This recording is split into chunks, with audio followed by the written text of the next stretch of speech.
Bueno, en primer lugar, daros las gracias por haberos inscrito en este seminario. Bueno, me llamo Juan José Gascó, soy fisioterapeuta, PNI y bueno, siempre me gusta decir que soy trasplantado renal. Llevo trasplantado renal desde el año 98, llevo más de 21 años con trasplante renal. Bueno, soy un gran fan de la ozonoterapia. Ahora os iré comentando cómo la aplico yo. Llevamos alrededor en nuestra clínica, la clínica Alejandro Sanz Salud Integrativa, que está en Valencia. Somos un centro deportivo, somos tienda de nutrición, somos piscina cubierta y descubierta, además de ser una clínica de salud integrativa. Llevamos pues más de un año ya aplicando la ozonoterapia, siempre en ampollas. Y bueno, en ampollas y el gástrico, bueno, y algún que otro producto más, el aceite ozonizado, etcétera, etcétera, pero yo os voy a hablar particularmente de las ampollas y bueno, vais a ver que realmente es muy efectivo a nivel clínico porque aparte de poner los estudios científicos, os voy a poner casos prácticos que hemos tenido nosotros en clínica y que para mí son unos resultados sorprendentes, porque tenéis que pensar que el ozono no tiene efectos secundarios, no es tóxico, incluso en personas como yo que tomamos inmunosupresores lo podemos tomar sin ningún problema. Vale. En la presentación no solo os voy a hablar de las aplicaciones del ozono, porque el ozono por sí solo, desde el punto de vista de la salud, no tiene un efecto, digamos, de que por sí solo sea el solucionador de todos los problemas, ¿no?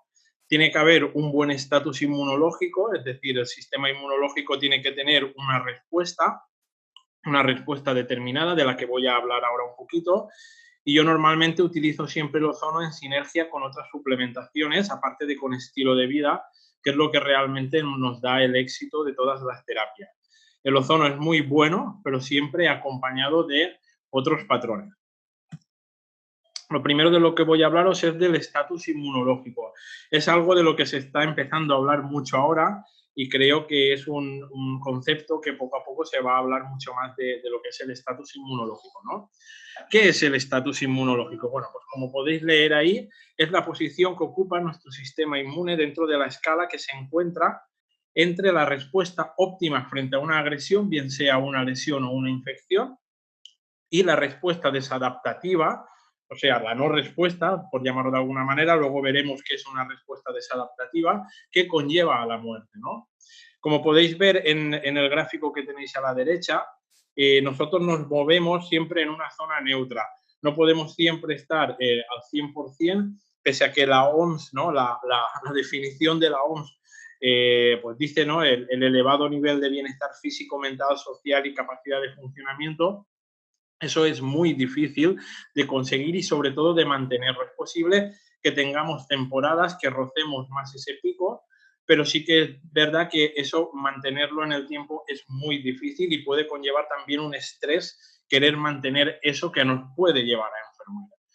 Y por otro lado tenemos la otra parte, la parte izquierda, ¿no? Que es la pérdida de salud, donde se van presentando síntomas y signos de diferentes enfermedades que en muchas ocasiones la medicina tradicional, la alopática, no tiene en consideración, como pueden ser el sobrepeso, como puede ser la pérdida de calidad del sueño, como puede ser comer comida basura, como puede ser el sedentarismo, etcétera, etcétera, como puede ser la exposición a tóxicos, metales pesados, bueno, un montón digamos, de condiciones, ¿no? Que la medicina tradicional no contempla ni siquiera en una anamnesis, y en cambio nosotros desde la PNI, ¿no? Desde los que nos dedicamos a la salud integrativa, sí que tenemos en cuenta, ¿no?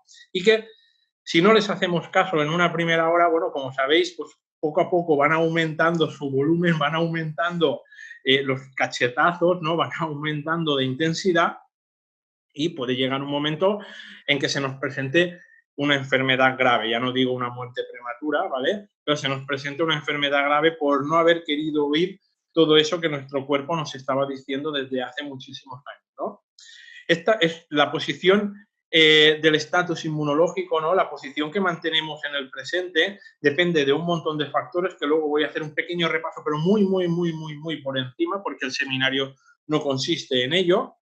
Pero lo habitual, como os he dicho, no es estar nunca en un punto fijo, ¿no? Lo ideal, ¿no? Lo normal, perdón, es encontrarse en un continuo que va fluctuando hacia la parte derecha, que sería el 100% de la salud, y hacia la parte izquierda, que sería pues, un porcentaje mucho menor de la salud, ¿no?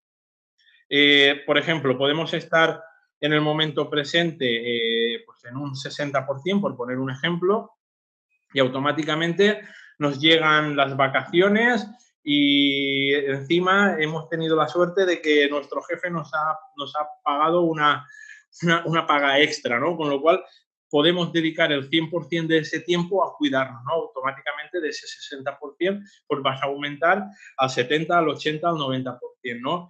En cambio, si en ese 60% viene una temporada de una mayor carga de trabajo, fallece algún familiar cercano con todo lo que conlleva realizar un duelo, te contaminas con cualquier tipo de tóxico o cualquier tipo de historia, llegan las navidades, comes más de la cuenta, bebes más de la cuenta, automáticamente te vas un poco más hacia la izquierda. Eso es lo que quiero que entendáis. Mantener, ¿no?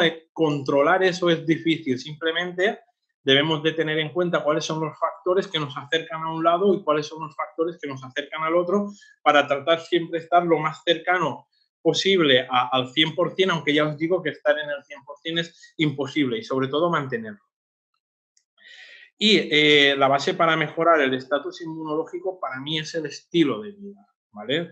No voy a entrar en demasiados detalles sobre el estilo de vida, ¿vale? Pero ya os digo que es la base para poder mejorar el estatus inmunológico. Luego también os daré algunas suplementaciones que pueden ayudar a mejorar el estatus inmunológico. Lo primero que tenéis, lo que quiero que tengáis claro es que el estatus inmunológico cuesta mucho de mejorar, requiere mucho esfuerzo, requiere tiempo, ¿vale? Y no es fácil de mejorar el estatus inmunológico. Y lo digo por experiencia, ¿vale? Aquí donde me veis ahora, podéis ver que, bueno, tengo un aspecto saludable dentro de lo que cabe, ¿no? Después de llevar 21 años trasplantado, pero no siempre fue así. Yo cuando tenía, ahora tengo 38 años, pues cuando tenía 24 años yo pesaba 100 kilos y tomaba casi 60 pastillas al día. Actualmente, con 38 años, bueno, pues peso 65 kilos y únicamente tomo los inmunosupresores que son indispensables. Pero el resto, no, del resto de medicamentos ya no tomo. Con lo cual, el cambio ese que yo hice de los 24 años hasta ahora son años para mejorar el estatus inmunológico, ¿no? Años de ir introduciendo cambios en el estilo de vida, de ir introduciendo suplementaciones y de ensayo-error, ensayo-error, ensayo-error. Los factores que intervienen en el estatus inmunológico a nivel general, sin meterme en profundidad porque no lo voy a hacer, bueno, pues ahí los tenéis muy por encima, ¿no? Genéticos, ambientales, psicológicos, nutricionales, físicos, sociales, y se podía alargar muchísimo más, pero bueno, simplemente es lo que quiero que entendáis es el concepto anterior, ¿no? Si nosotros tenemos un estatus inmunológico X, si por ejemplo nos trasladamos de residencia y nos vamos a vivir a un lugar, por ejemplo, vivimos en una zona rural y nos vamos a vivir a una ciudad que habitualmente está más contaminada, la contaminación esa ambiental va a hacer que nuestro sistema inmunológico, nuestro estatus inmunológico disminuya, ¿no? Si nos estresamos, también nuestro estatus inmunológico disminuye. Si estamos contentos, si estamos motivados, si hay dopamina, nuestro estatus inmunológico mejora, ¿no? Nutricional, si comemos de forma saludable, sin explicar ahora mismo lo que es saludable, ¿no? Nuestro estatus inmunológico pues mejorará. Si empezamos a alimentarnos de comida basura, si empezamos a beber Coca-Cola, si empezamos a beber alcohol, nuestro estatus inmunológico bajará. Si hacemos deporte y hacemos deporte sobre todo adaptado a nosotros, a lo que podemos hacer, nuestro estatus inmunológico mejorará. Si no hacemos deporte o hacemos un deporte inadecuado para nuestras condiciones, nuestro estatus inmunológico empeorará, ¿vale? Y los factores sociales, ¿no? Si sentimos que tenemos un apoyo social de verdad, si nos sentimos respaldados por nuestra familia, por nuestro entorno, en todos esos proyectos, si sentimos que realmente el mundo nos acompaña, nuestro sistema inmunológico va a mejorar. En cambio, si nos sentimos aislados, si nos sentimos rechazados, si sentimos que nadie nos quiere, nuestro sistema inmunológico va a bajar. Este es un ejemplo, ¿vale? Este gráfico para mí es muy explicativo sobre lo que podría hacer una respuesta inmune adaptativa o una respuesta inmune desadaptativa, ¿no? Al final, está claro que, como os he dicho, frente a una infección, por ejemplo, que es el caso que explica este gráfico, por un lado, tenemos la agresividad del patógeno, o un patógeno más agresivo, pues obviamente el desenlace va a ser peor, ¿no? Pero tenemos también, por otra parte, el estatus inmunológico. A mejor estatus inmunológico, el patógeno menos va a poder hacer, ¿no? Es buscar un poco el equilibrio en esa parte. Si nosotros, la respuesta inmunológica normal, la sana, mejor dicho, sería cuando se produce una infección, mi sistema inmune, sobre todo el sistema inmune innato, reconoce los patrones de daño, en este caso los patrones moleculares de patógenos, ¿no? Los PAMs. Entonces, arma una respuesta que es única, contundente, y que abarca todo el sistema inmunológico para tratar de rechazar esa amenaza. En el momento en el que el sistema inmunológico ha rechazado esa amenaza, volvemos a la homeostasis, ¿no? Y, bueno, en teoría, el huésped sobrevive. ¿Qué ocurre cuando se presenta un patógeno muy virulento o un patógeno menos virulento, pero que nos pilla con un estatus inmunológico muy bajo? Se produce una respuesta inmunológica desadaptativa. Nos infecta un patógeno, se produce una evasión inmune. Una evasión inmune significa que nuestro sistema inmune puede fallar en un montón de mecanismos, puede que no reconozca el patógeno, puede que lo reconozca a media, puede que no sepa orquestar esa respuesta única y contundente, puede que no sepa cómo unir todos los mecanismos del sistema inmune innato y sistema inmune adaptativo para poder hacer frente a ese patógeno, y se produce en cambio una respuesta débil y dispersa, ¿vale? Con lo cual se produce una respuesta inapropiada de mi sistema inmunológico que, bueno, muchas veces puede terminar en una tormenta de citoquinas y el huésped, pues, al final, en este caso, lo que quiero que entendáis es que lo que mata al huésped no es el patógeno, sino la mala reacción del sistema inmunológico, la reacción desadaptativa del sistema inmunológico. Siguiendo la misma línea, ¿no? Aquí tenéis un caso de que podía hacer crear una reacción desadaptativa, ¿no? Que es la inflamación de bajo grado. Hay muchas más, ¿no? La resistencia a la insulina, la inflamación de bajo grado, bueno, muchas entidades que pueden hacer que la obesidad, la pérdida de sueño, la pérdida de calidad del sueño, que pueden hacer que se produzca una respuesta desadaptativa del sistema inmunológico. Pero lo que aquí quiero que veáis es lo siguiente. La inflamación clásica o la respuesta clásica del sistema inmunológico ante una infección o ante una lesión es una respuesta, como ponéis, fuerte. Es una respuesta corta, ¿vale? Y es una respuesta inflamatoria dura, ¿vale? Y resuelve la inflamación, resuelve la enfermedad, sea la que sea un patógeno o sea un daño, ¿no? En cambio, si no hemos sabido cuidar de nuestro sistema inmunológico, principalmente con el estilo de vida, ¿no? Nutrición, sedentarismo, estrés, falta de sueño, etcétera, etcétera, se produce una reacción pequeña, muy alargada en el tiempo, esa respuesta inflamatoria, ¿no? Lo que os he dicho, una respuesta débil pero dispersa, que lo que hace es que la enfermedad se mantenga o incluso explote aquello, ¿no? Bueno, sabéis que es uno de los principios de las enfermedades autoinmunes, ¿no? El hecho de que cuando se inicia la respuesta inflamatoria no haya un final, se mantenga siempre una respuesta inmunológica activada, que lo que hace es crear un daño en el tejido, ¿vale? Y crear enfermedades autoinmunes. ¿En qué consiste la respuesta inmunológica? Fijaros, la respuesta inmunológica, cuando yo soy infectado por un patógeno, se produce a la vez una respuesta proinflamatoria y una respuesta antiinflamatoria que van a la vez. Como podéis ver, una parte la lleva el sistema inmune innato y una parte la lleva el sistema inmune adaptativo. Aunque para explicarlo habitualmente nos digan que primero se producen pues, los patrones moleculares de patógenos, los PAM, luego se activan los macrófagos, monocitos, leucocitos y luego ya los linfocitos, realmente no es así. Se produce todo a la vez en una respuesta de un sistema inmune fuerte y potente, robusto. Lo que se hace es, ¿veis? Son las flechas más gorditas, ¿no? Lo que se hace es una respuesta de ambos a la vez, que lo que hacen es aniquilar la amenaza y devolver el cuerpo a la homeostasis. ¿Qué ocurre? Si, por ejemplo, como es mi caso, estoy ligeramente inmunosuprimido por el tema de los inmunosupresores, porque yo tomo inmunosupresores, pero mi estatus inmunológico es bueno, ¿vale? Quiero dejar esto claro. Yo realmente el estilo de vida lo llevo a rajatabla, pero bueno, tomo inmunosupresores por el trasplante renal, con lo cual mi sistema inmunológico está ligeramente debilitado y no tiene la misma capacidad de respuesta que tiene el sistema inmunológico de una persona que no toma inmunosupresores y que además tiene un estatus inmunológico bueno.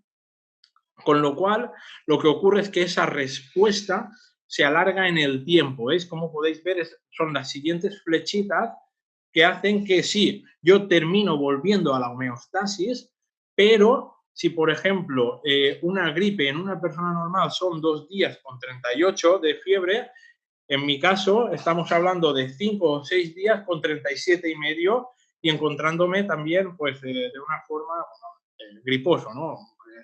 Enfermo, ¿no? La conducta típica de enfermo.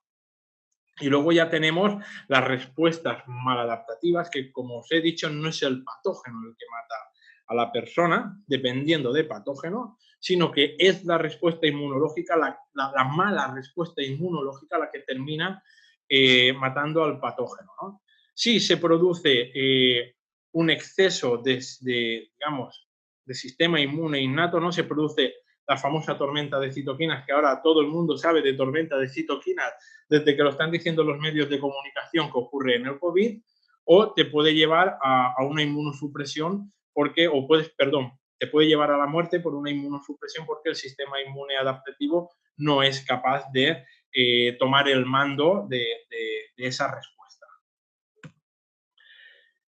Empiezo ya a hablar de la ozonoterapia, ¿vale? Creo que acabo de dejar claro cómo debe de ser el estatus inmunológico, la base del estatus inmunológico y cómo debe de ser la respuesta inmunológica, que debe de ser robusta, potente, unida, todos a la vez, perdón, y bueno, tiene que devolver la homeostasis. De esto ya ha hablado un poco el doctor Freddy, ¿no? Pero bueno, la ozonoterapia es la aplicación de... Sí, no lo veo bien. Vale, perdón. Es la aplicación de ozono médico con fines terapéuticos para mejorar el funcionamiento de órganos y tejidos.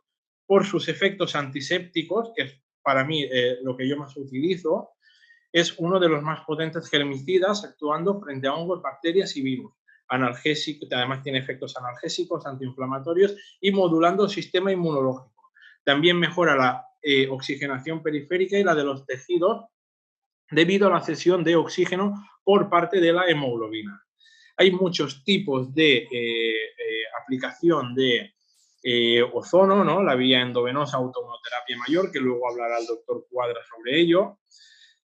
La vía local, ¿no? Con aceite cutáneo, la micropunción y el que a mí más me gusta, que es el aceite ozonizado microencapsulado, que Key Biological y Active Ozone tienen con el nombre de Active Ozone Advanced Pro. ¿Por qué me gusta tanto esta aplicación?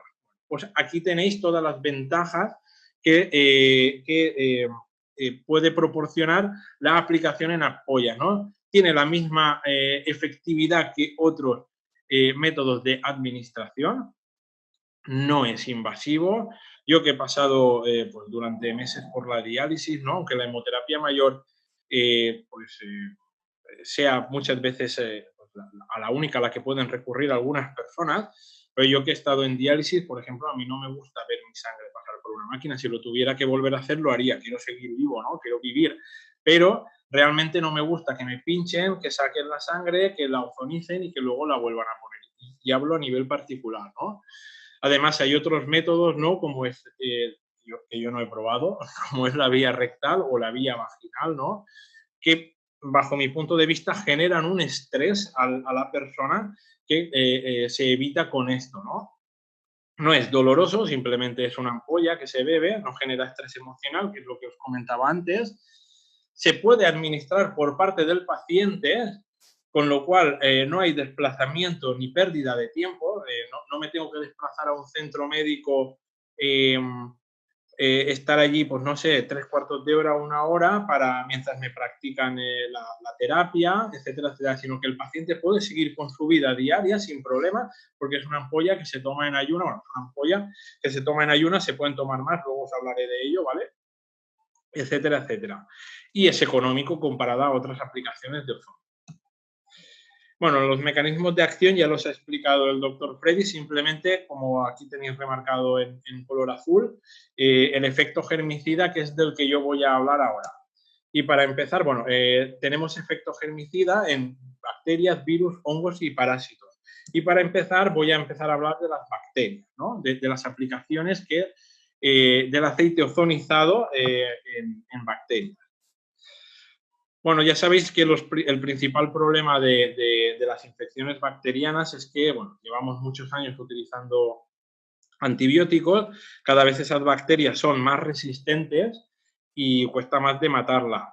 Además, sabéis que los tratamientos antibióticos no son inocuos y el hecho de que no sean inocuos, bueno, pues genera una serie de efectos secundarios importantes, sobre todo a nivel intestinal, que luego pueden repercutir, como sabéis, en el resto del cuerpo, por diferentes ejes intestino-cerebro, ejes intestino-riñón, eje intestino-pulmón, etcétera, etcétera. Y,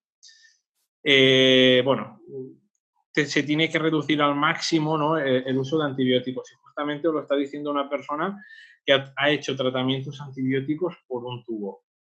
Yo de pequeño no recuerdo la cantidad de antibióticos que tomaba, pero con 24 o 25 años yo podía hacer 5 o 6 tandas de antibiótico al año y 1 o 2 veces ingresos hospitalarios por infecciones principalmente de orina. Además, bueno, la OMS también advierte del riesgo de inmunidad frente a los medicamentos, ¿no?, a algunos antibióticos, porque parece ser que ya hay bacterias que se están volviendo muy, muy, muy, muy fuertes frente a estos medicamentos. Y, por otro lado, tenemos otro factor añadido, que es que las personas, aparte de que hay médicos que hacen un uso irresponsable de los antibióticos, los particulares también hacen un uso inadecuado de los antibióticos y, bueno, nos puede llevar a un montón de problemas. ¿Cómo funciona? Vamos a empezar a hablar de aplicaciones de la ozonoterapia en bacterias. Bueno, aquí tenéis un estudio que para mí es muy bonito, del año 2018. Los cubanos van por delante en algunas cosas y en esta es una de ellas. Para enfermos. Pilar. 35 asesores para un tipo. Vale, he cerrado ya el micrófono de Pilar Andreu. Sigo.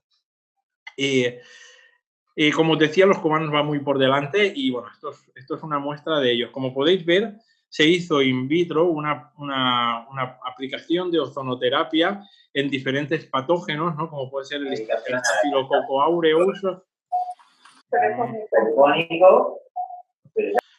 Staphylococcus aureus, la Escherichia coli, la Salmonella, la Pseudomonas aeruginosa, ¿vale?, o el Enterococcus fecalis. Como podéis ver, la línea de arriba de cada gráfica, obviamente, es la viabilidad del patógeno cuando no se hizo ningún tratamiento y luego dependiendo del tiempo de exposición que se hizo al ozono. Como podéis ver, poco a poco, a mayor exposición al ozono, mejores resultados. Y aquí ya empezamos con estudios, ¿vale?, de aplicación de ozono en diferentes patologías.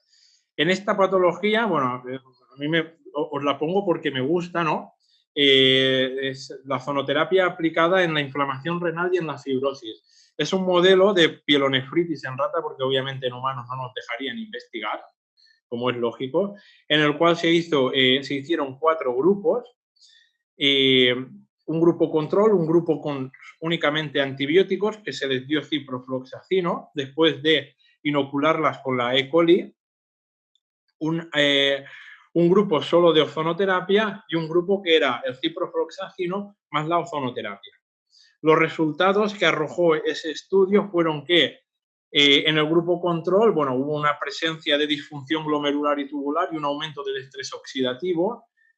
Cuando se aplicó o bien antibióticos o bien la ozonoterapia, hubo una mejora de la disfunción renal y el estatus antioxidante, pero cuando se usaron antibióticos más ozonoterapia, hubo una mejora mayor que ambas terapias por separado. Este es el mensaje que yo siempre quiero mandar. El ozono sí, claro que sí, pero acompañado, dependiendo de cada uno de las herramientas que utilice. Este es un estudio, bueno, este es un caso muy chulo, perdón, de un paciente nuestro de la Clínica Alejandro Sanz en Valencia.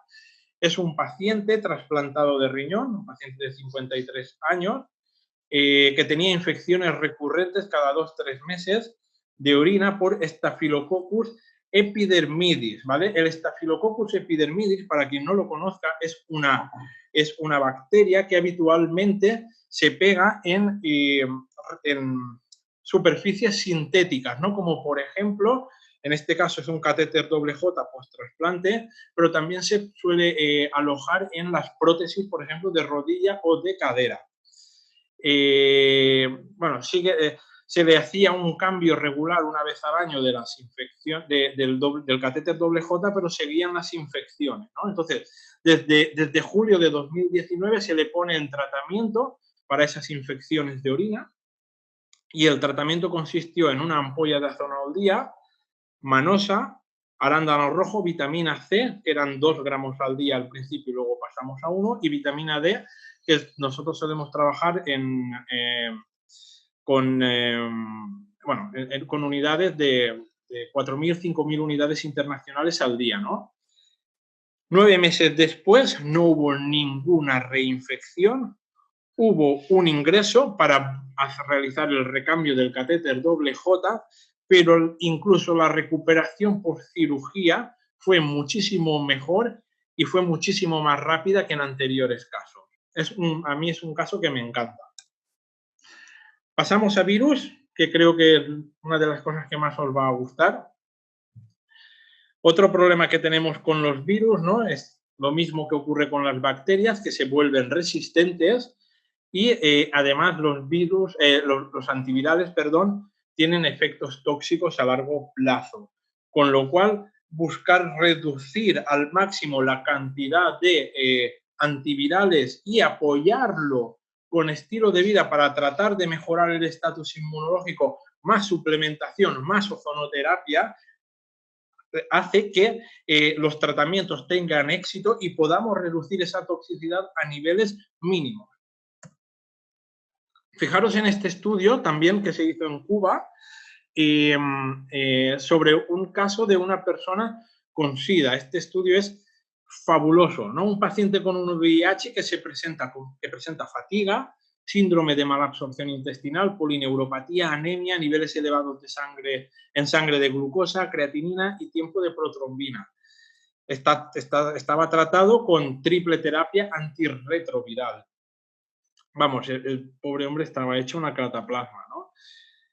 Se hizo un tratamiento durante 3 meses con ozonoterapia, interferón, factor de transferencia y eritropoyetina recombinante. Lo que os digo siempre, hay que buscar un pack.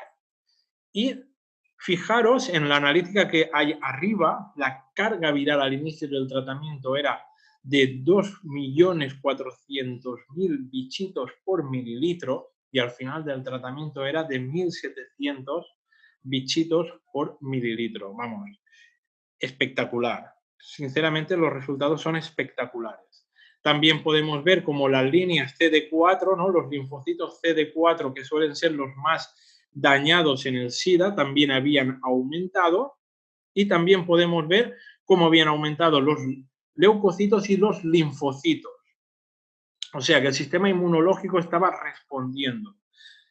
Al paciente le desapareció la fatiga, las diarreas, la deshidratación y la anemia y aumentó 8 kilos. Vosotros sabéis lo que cuesta que una persona con esta patología aumente 8 kilos de peso y la garantía que ello supone a nivel de salud.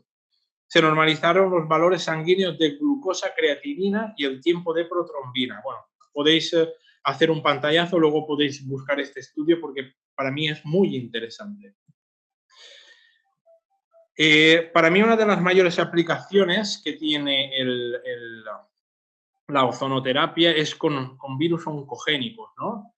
Yo como persona trasplantada, ¿no? Al tomar inmunosupresores, como sabéis, las personas que estamos trasplantadas y tomamos inmunosupresores teníamos un riesgo mayor de padecer, por un lado, infecciones y por otro lado, de padecer cánceres secundarios a infecciones latentes o a virus oncogénicos, ¿no? Aquí os he puesto el ejemplo de algunos de ellos, ¿no? Como es el virus Epstein-Barr, el herpesvirus humano, el papilomavirus humano, con todos los cánceres que no quiero ni leerlos, el virus de la hepatitis B y C y el poliomavirus de las células de Merkel. Una de las enfermedades más presentes en personas con trasplantes es la enfermedad linfoproliferativa secundaria a infección latente del virus Epstein-Barr, ¿no? Como sabéis, el virus Epstein-Barr es un virus que es mucho más listo que nuestro sistema inmunológico y lo que va creando son, como podéis ver en el gráfico, repeticiones de fases líticas, fases latentes, junto con inflamaciones, ¿no? El virus Epstein-Barr es un virus que contamina, que vive, perdón, en los linfocitos B, entonces aprovecha la multiplicación de los linfocitos B para multiplicarse él, con lo cual acaba destruyendo el sistema inmunológico del huésped, ¿no? Bueno, está detrás, como sabéis, el virus Epstein-Barr del linfoma, por ejemplo, de No-Hodgkin y un montón de cánceres que realmente son muy frecuentes o son frecuentes en personas con trasplantes que toman inmunosupresión. Y, bueno, como podéis ver también, el problema del virus Epstein-Barr es que, si podéis ver y contar los escalones, ¿no? Empieza por una deficiencia de la línea TCD8, luego hay una infección primaria que a veces se localiza o a veces no, es decir, podemos pasar perfectamente por una fiebre de pequeños, pero ni siquiera saber que es por el virus Epstein-Barr. Podemos tener problemas de garganta y decir que tenemos una gripe, perdón, o una faringitis y realmente tenemos el virus Epstein-Barr. Hay un decrecimiento, sigue disminuyendo aún más los linfocitos TCD8 porque están tomando el control el virus Epstein-Barr. Y luego ya se produce una infección en un órgano que puede provocar una disfunción orgánica, pero la medicina seguirá viendo la disfunción orgánica, pero seguirá sin ver el virus Epstein-Barr. Por último, bueno, hay una expansión clonal y es posible que a partir de aquí, sobre todo a partir de la infección en el órgano diana, es posible que si tenemos un médico o unos profesionales sanitarios avispados, ya puedan empezar a ver o a localizar el virus Epstein-Barr. Pero como podéis ver, nos llevamos ya 4 escalones que pueden ser perfectamente 30 años de nuestra vida con el virus Epstein-Barr dentro de nuestro cuerpo y nosotros no nos hemos ni enterado. Y también hay que darnos cuenta, ¿no? Tenemos que darnos cuenta que el virus Epstein-Barr también está detrás de muchas enfermedades autoinmunes, ¿no? Sí que es verdad que hay una genética autoinmune, ¿vale? Sí que es verdad que hay unos anticuerpos autoinmunes, pero al final el virus Epstein-Barr es la clave que hace que se activen, por ejemplo, esos genes y que se activen las enfermedades como, por ejemplo, la enfermedad, la cardiomiopatía dilatadora idiopática, ¿no? A nivel del corazón, la cirrosis biliar primaria a nivel hepático, bueno, o la enfermedad de Crohn. No todo son los inicios de la autoinmunidad y no todo se debe al gluten o a otras circunstancias, ¿no? O sea, cada vez que veamos este tipo de personas, por favor, empezamos ya a meternos en la cabeza virus, Epstein-Barr o otro tipo de virus, pero virus, y tenemos que ir a buscar virus y tenemos que saber, como ahora veremos, que la ozonoterapia es una herramienta muy, muy buena para este tipo de patología. Estoy abriendo el campo, ¿no?, para que veáis en qué patologías la ozonoterapia es muy efectiva. Otras enfermedades autoinmunes que también tienen aplicación la ozonoterapia, ¿no? La anemia hemolítica, anemia perniciosa, esclerosis múltiple, lupus eritematoso, psoriasis, tiroiditis de Hashimoto, etcétera. Estudios con ozonoterapia. Bueno, este estudio es con autohemoterapia mayor, pero a mí me gusta muchísimo. Luego os daré, no os preocupéis, os voy a enseñar casos clínicos de infecciones víricas, casos clínicos que hemos resuelto en la clínica con las ampollas de ozono, pero es que este estudio me gusta muchísimo, ¿no? Que es la ozonoterapia aplicada en pacientes con hepatitis C, ¿no? Como podéis ver, la autohemoterapia mayor aplicada durante 6 semanas disminuyó la carga viral en un 91,67% de los casos. Si se aplicara durante 24 semanas, llegamos al 95% de los casos. O sea, espectacular. Insisto, lo que voy a decir ahora, siempre acompañado de otros tratamientos del tipo que sean, de lo que tú manejes en este momento, y tenéis que tener en cuenta que es inocuo, sin efectos secundarios y no tóxico. Acordaros de estas tres porque para mí es importantísimo. Otro estudio aplicado en papiloma humano, ¿no? En el virus del papiloma humano. Se recogió una muestra de 25 pacientes tratadas con ozonoterapia entre 3 y 6 meses con terapia complementaria, ¿no? No recuerdo ahora cuál era la terapia complementaria, pero creo que era probióticos vaginales, vitamina C. Tendría que volver a ver el estudio, he hecho el fallo aquí de no ponerlo, ¿no? Pero se concluye, ¿no?, que existe una correlación positiva entre el tratamiento con ozonoterapia, y la remisión del proceso infeccioso y cambios estructurales en el cuello uterino. O sea, que el cuello uterino mejoró. Podéis hacer un pantallazo y podéis perfectamente leer este estudio porque es una auténtica pasada. Otro estudio con el virus del papiloma humano, ¿no? En este caso se tomó una muestra de 30 pacientes, ¿vale? A un grupo se le aplicó ozonoterapia, más terapia integradora, ¿no?, en la cual pues, se puso en microinmunoterapia oral, glutatión, vitamina C, selenio, zinc por vía intravenosa. Además, el otro grupo, era el grupo ozono que fue tratado únicamente con ozono, ¿no? Las pacientes del grupo tratado con ozono más terapia integradora, lo que yo siempre promuevo, la integración de todas las terapias, presentaron grandes ventajas comparadas con el grupo tratado solo con ozono. Después de 3 meses de concluir la terapia. Después de 3 meses de concluir la terapia, fijaros, en el grupo de ozono más terapia integradora se recuperaron 16 de 20 totalmente asintomáticas y sin problemas. Con el grupo tratado únicamente con ozono, 6 de 10. En un grupo fue el 80% y en otro grupo fue el 60%. Yo insisto, si aparte de esa terapia integradora le haces cambios en el estilo de vida, estoy seguro que de ese 80% te vas a parar al 95%, siempre hay algún no respondedor, y en el grupo de ozono de ese 60 automáticamente aumentas al 70-80%. En una insuficiencia, se nos presentó en clínica un caso de una insuficiencia renal por causa vírica, ¿no?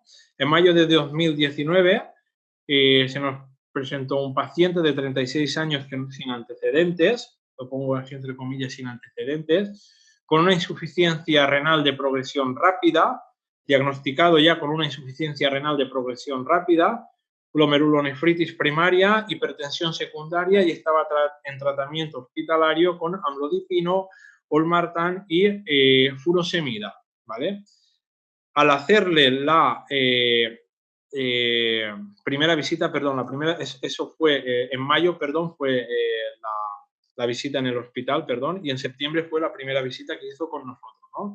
En la anamnesis nos dimos cuenta que había habido un empeoramiento de la función renal justo después de un tratamiento con ibuprofeno. Entonces, achacamos el decaimiento de la función renal a la toma de ibuprofeno, ¿no? Llegó con esta analítica, una urea de 126 y una creatinina en 268. Le promovimos el cambio de estilo de vida y le dimos este tratamiento para mejorar el eje intestino-riñón.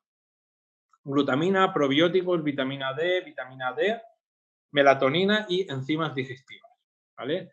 En noviembre de 2019 hicimos la segunda visita y había empeorado un montón.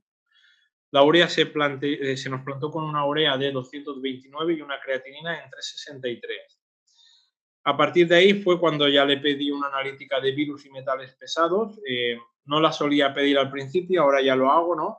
Porque es una analítica que es cara, que vale dinero y, bueno, pues no se la pido a todo el mundo, pero bueno, ahora ya intento pedirla más porque me asegura, ¿no?, la diana terapéutica. Bueno, 2 semanas después, en diciembre de 2019, nos llega con estos resultados, ¿no? Una homocisteína en 21,8, o sea, una inflamación brutal, y unos anticuerpos positivos para Epstein-Barr, pero principalmente para citomegalovirus y herpes simple.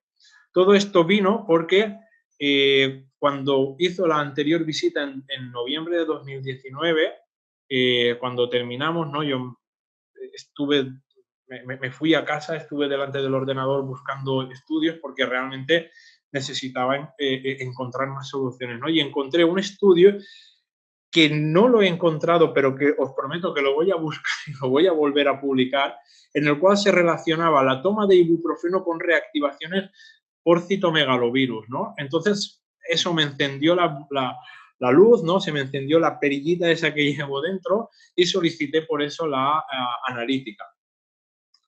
Se encontraron también niveles elevados de mercurio y arsénico. Entonces, el tratamiento que hicimos fue durante 10 días en ozonoterapia, ampollas de ozono, lo que hicimos fue durante 10 días 3 ampollas, una por la mañana, una a mediodía y una por la noche, siempre en ayunas, antes del desayuno, antes de la comida y antes de la cena, unos 15 minutos antes.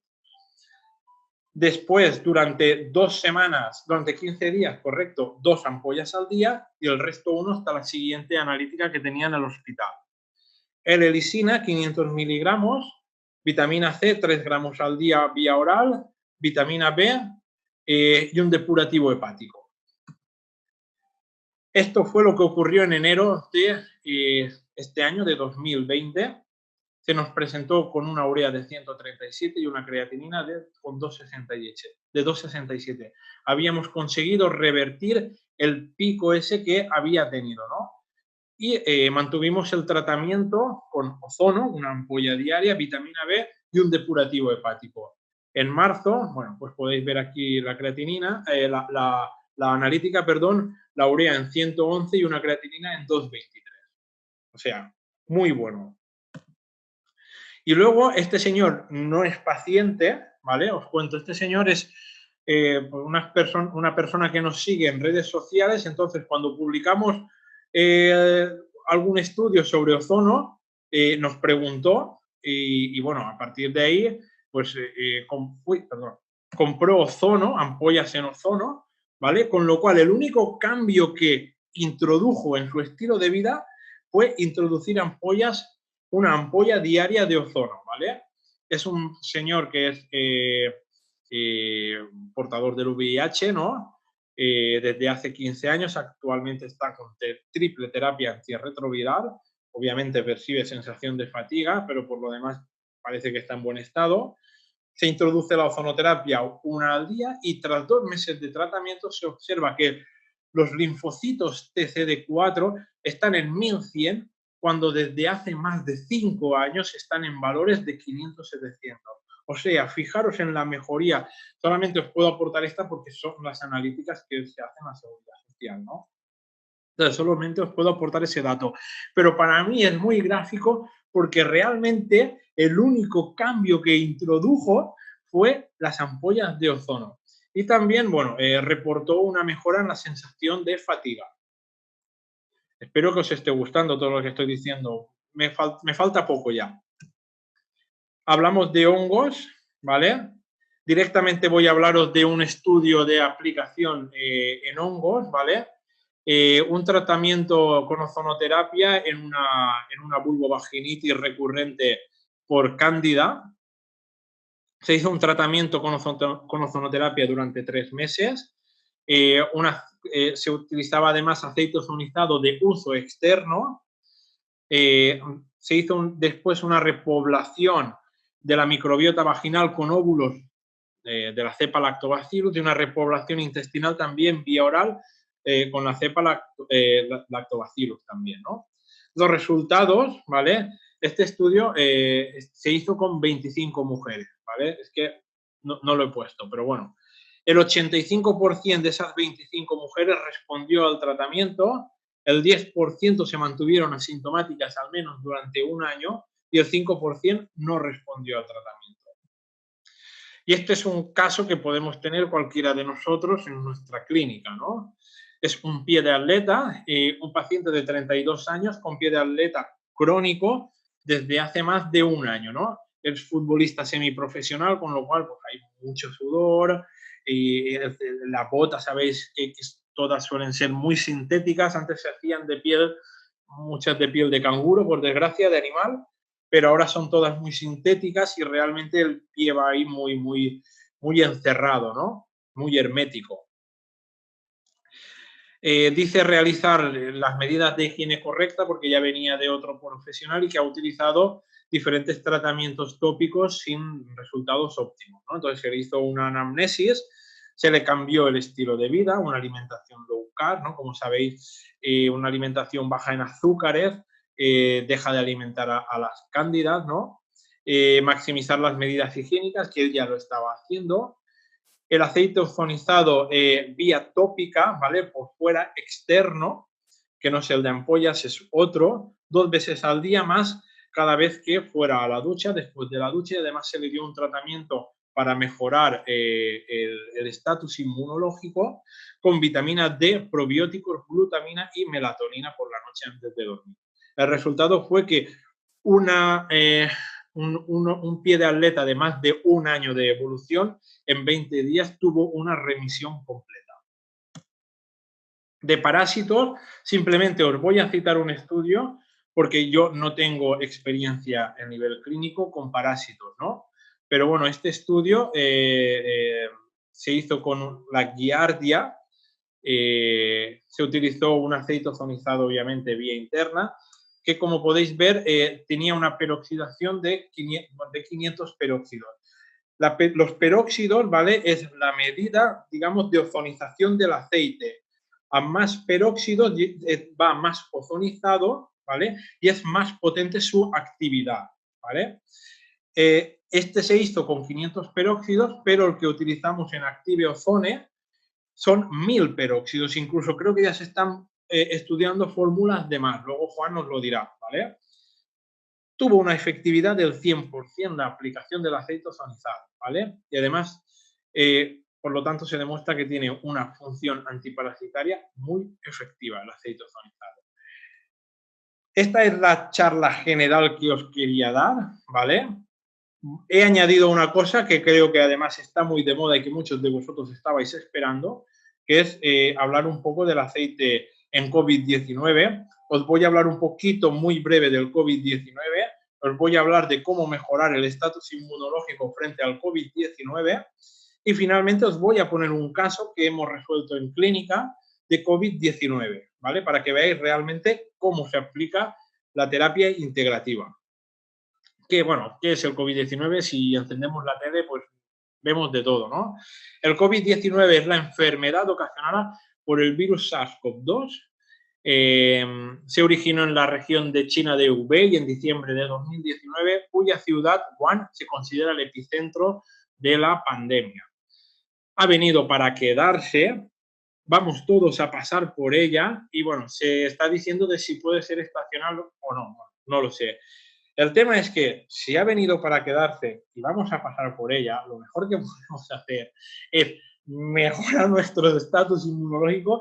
No me voy a cansar nunca de decir que tenemos que mejorar nuestro estatus inmunológico con estilo de vida y con suplementación, y en el momento en el que tengamos una infección activa por COVID, podemos tratarla con aceites ozonizados y bueno, pues con otro tipo de suplementos que pues nos van a dar garantías de que vayamos a pasar por eso sin problemas.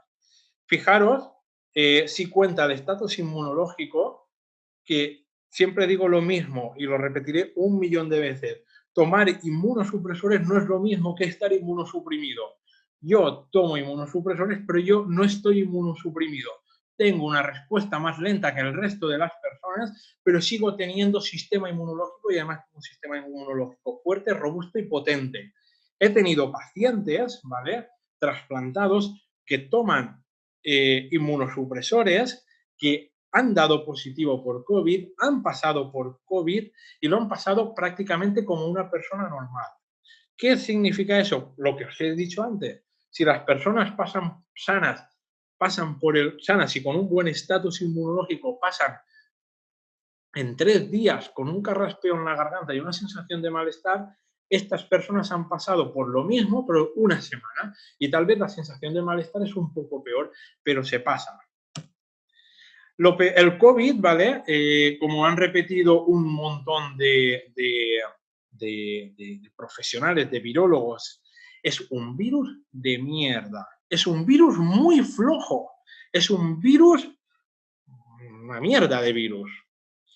Pero la putada que tiene este virus es que tiene una capacidad de contagio enorme, ¿no? Como podéis ver, comparado con la gripe, que en un cuarto ciclo de contagio ha pasado de 10 personas, ha contagiado a 31, el COVID-19 ha pasado de 10 personas a 192. Y es realmente el gran problema del COVID-19.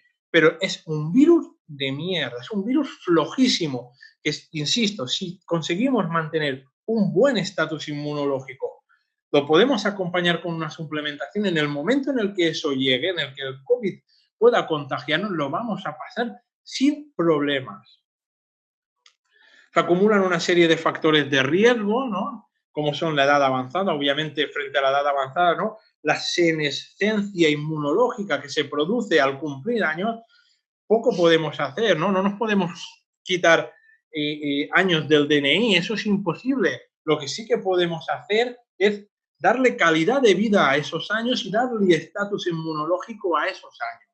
No es lo mismo una persona con 70 años, sedentaria, con un montón de polipatologías, que una persona con 70 años que hace deporte, que se alimenta de forma saludable, que es feliz, que vive la vida de una forma espectacular, que sigue motivado pese a estar jubilado y que de vez en cuando pues, se toma 2 suplementaciones, ¿no?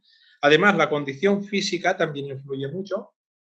Como podéis ver, el COVID-19, los factores de riesgo del COVID-19 están relacionados a problemas metabólicos, son todos problemas metabólicos, ¿no? Enfermedades cardiovasculares, diabetes, enfermedades respiratorias, hipertensión y un poco más en el sexo masculino.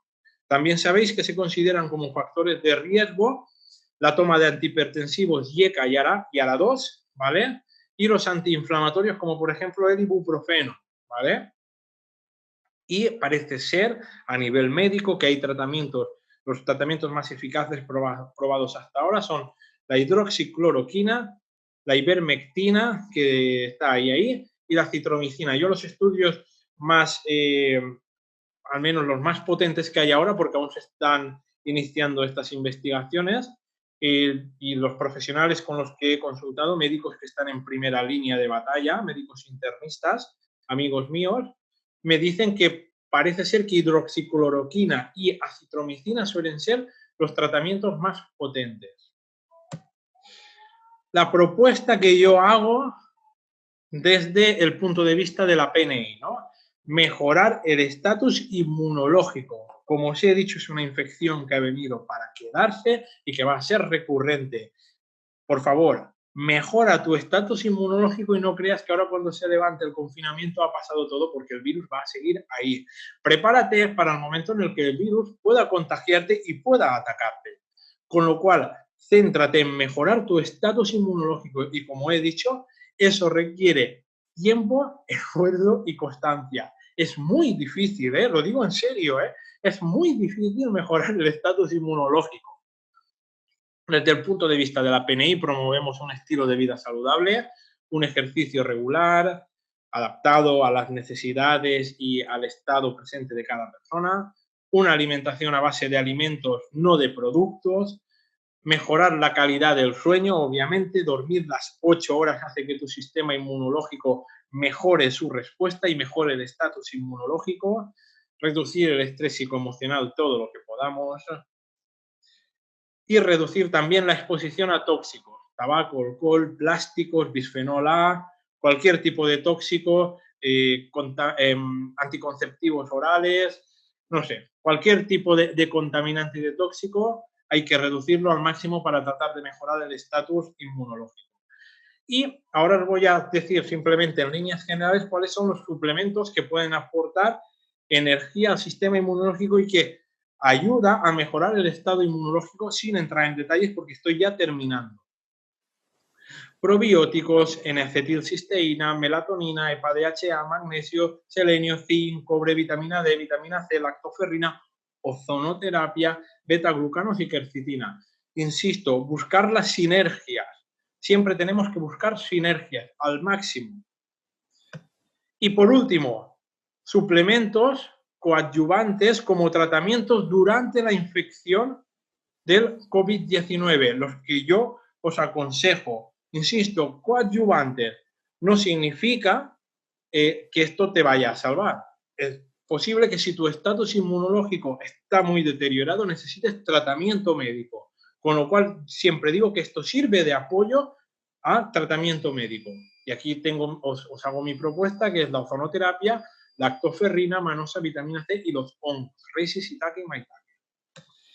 Y justo esto que yo estaba diciendo, como podéis ver, recién salidito del horno, del día 14 de abril, por fin una revista española, ¿no? La Revista Española de Anestesiología y Reanimación reconoce que hay 2 terapias conocidas que podrían ser efectivas como adyuvantes en el paciente crítico. Yo no estoy hablando ni siquiera de críticos, estoy hablando de cualquiera, ¿vale? Pero imaginaros que ya se lo plantean hasta en críticos infectados por COVID-19, que es la ozonoterapia y la vitamina C. Si no habéis leído este estudio, bueno, echarle un ojo. Es una presentación de hipótesis, no es una evidencia científica con un estudio, con un grupo de control y un grupo de tratamiento, pero me alegra que por fin haya médicos en España que se lancen a hacer este tipo de ideas o de apreciaciones o de apreciaciones o de hipótesis. ¿Vale? Y por último, ya termino, el caso de COVID que hemos tratado en una persona de edad avanzada, ¿no? Un paciente de 78 años, hombre, con síntomas leves por COVID. Se hace la prueba, se da positivo y se le envía a casa en cuarentena, ¿no? Y termina contagiando además a la mujer que tiene 75 años y a su hija de 56 años. Los síntomas que el señor declara son picor y dolor de garganta, fiebre de 37,5, pérdida del gusto moderada, dolor generalizado, astenia y adinamia moderada.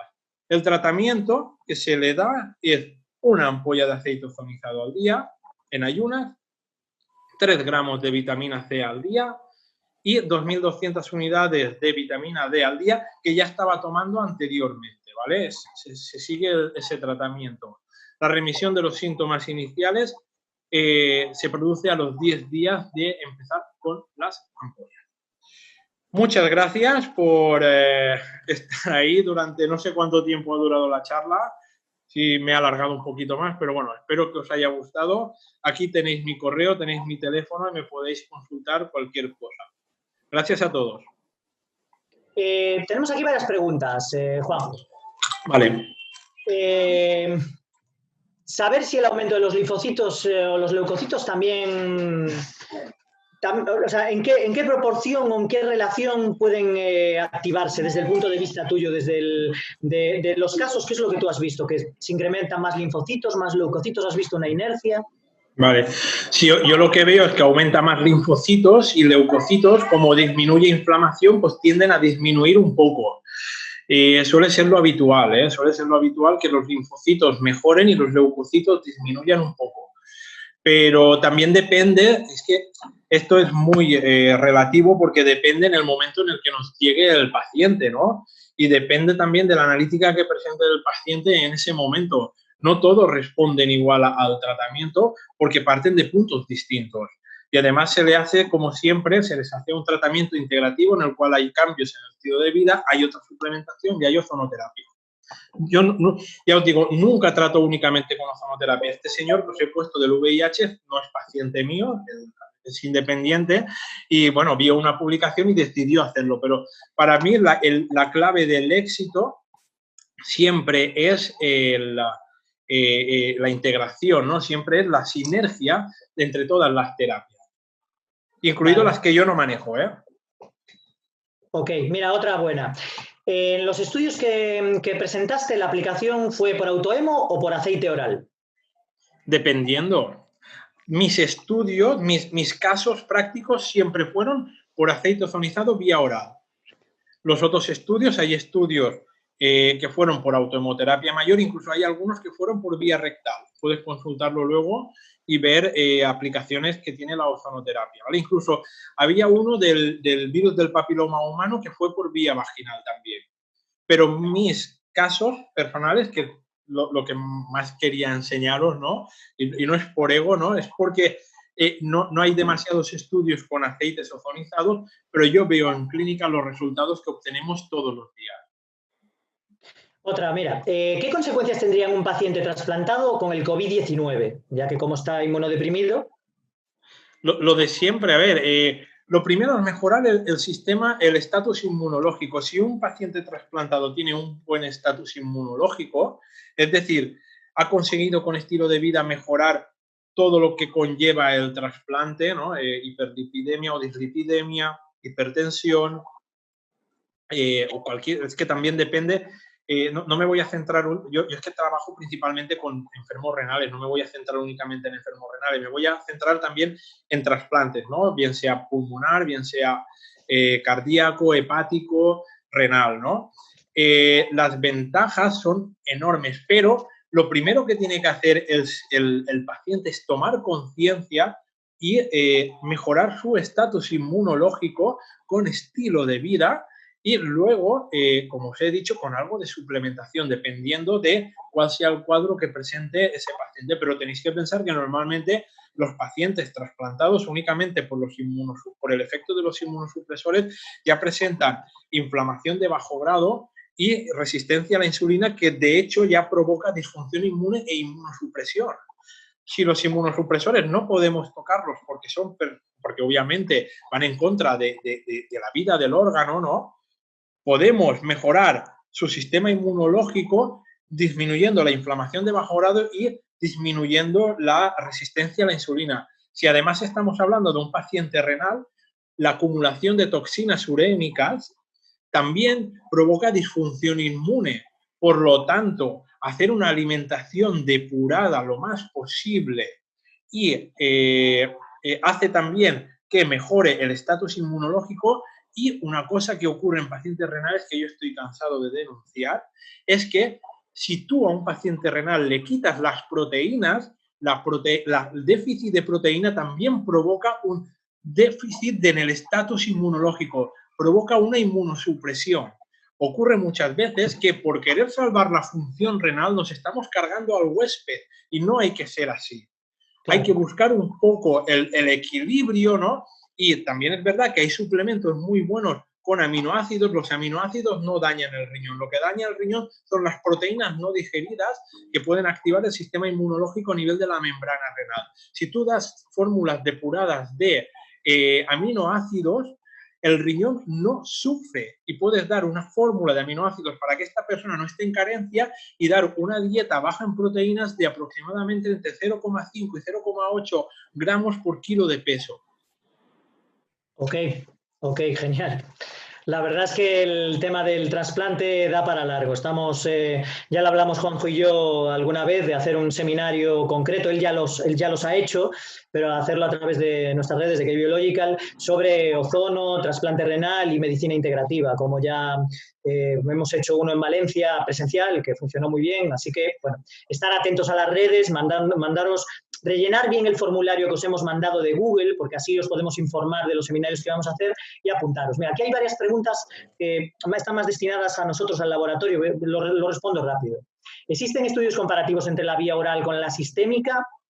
La vía sistémica, que es la nuestra, perdón, la vía oral, que es la nuestra, que es la de suplementación, aunque la sistémica también lo tenemos con los equipos de O3Med, llevamos muchos años comercializando los suplementos. Ahora el Activozone Advanced Pro está dando muy buen resultado, que son las ampollas de ozono oral.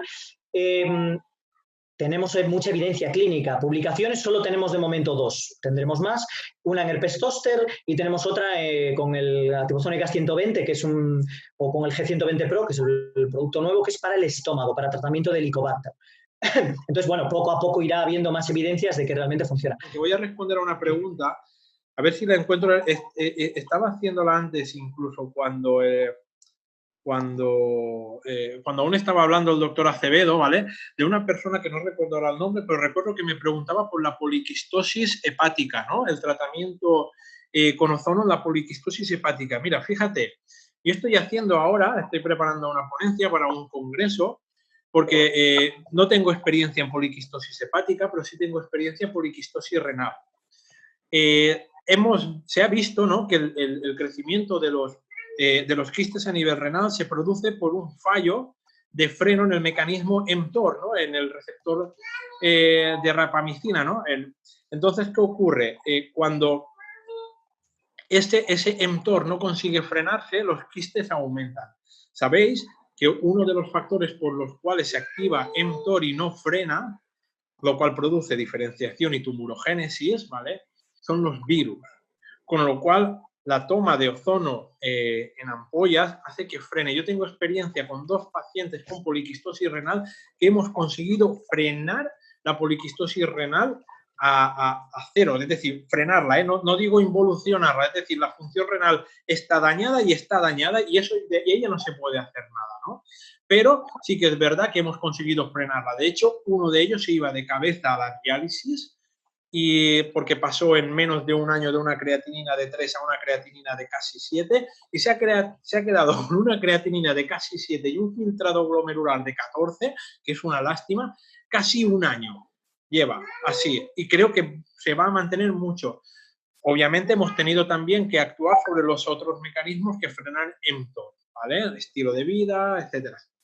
Ya, te dejo paso, Juan. Ok, sí que tiene que empezar el doctor Cuadra, que se ha hecho un poco tarde y aún tiene que hablar él. Vale, me estábamos diciendo que del tema de los estudios, ¿el ozono bebido puede ser antagonista con algún otro medicamento? No. No, a no ser que una persona sea alérgica a la inulina o a la ciclodextrina, que es lo que lleva. No tendría ningún problema. La vía oral de ozono se consiguen los niveles en sangre que el autohemo o la insuflación rectal. Se consiguen los mismos niveles, pero con el tiempo. Tarda un poquito más. Aproximadamente unos 10 días, 12 días, en algunos casos menos. A lo mejor a partir de 7 días se empieza a notar efecto. Hay que tener en cuenta que es una dosis sucesiva de ozono. ¿Ok? Todos los días. Entonces, la autohemo es más como un chute de ozono en el momento. ¿Qué más? ¿Qué me preguntabais aquí? ¿Os habéis encontrado pacientes en la toma de ozono que no les sientan bien por la composición de las ampollas?